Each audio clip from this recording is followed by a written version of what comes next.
3 মাসেরও বেশি সময় পেরিয়েছে জুলাই বিপ্লবের। এই মধ্যে দেশের নানা ক্ষেত্রে বইতে শুরু করেছে পরিবর্তনের সুবাতাস। তবে এখনও সুচিকিৎসার অভাবে দুঃসহ কষ্টে দিন কাটছে আন্দোলনে আহত অনেকের। কেউ কেউ সরকারি সহায়তা পেলেও বেশিরভাগই এখনও লোকচক্ষুর আড়ালে। দরিদ্র পরিবারের সেসব যোদ্ধারা আবারও সুস্থ জীবনে ফিরে আসতে চান সরকারি সহায়তায়।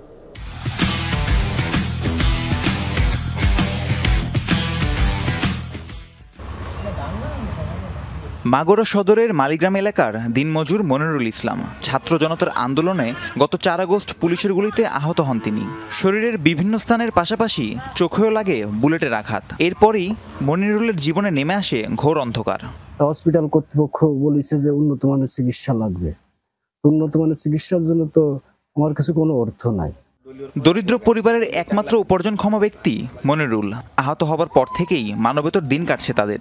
3 বেলার খাবার জগতেই যেখানে হিমশিম অবস্থা, সেখানে উন্নত চিকিৎসা তো দূরের কথা। মনিরা চেষ্টা করেছে, এখন আমার মনিরা চেষ্টা করতে পারতেছি না, কিন্তু আমার এখন সংসার চালানোর মতন কোনো ক্যাপাসিটি নেই। এই উন্নত চিকিৎসার জন্য তার কোনো অ্যাবিলিটি বা কোনো পরিস্থিতি নেই।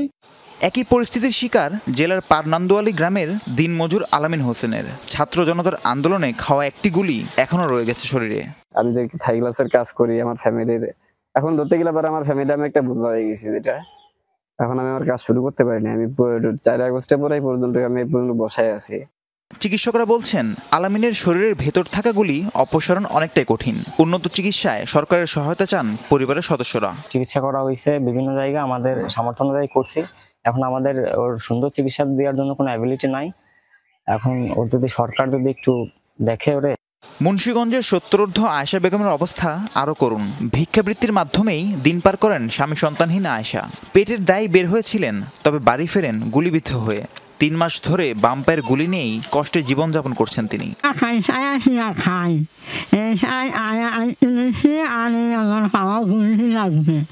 সরকারি সহায়তায় জুলাই বিপ্লবে গুলিবিদ্ধদের উন্নত চিকিৎসার দাবি সকলের। রাহিম সারোয়ার, যমুনা নিউজ।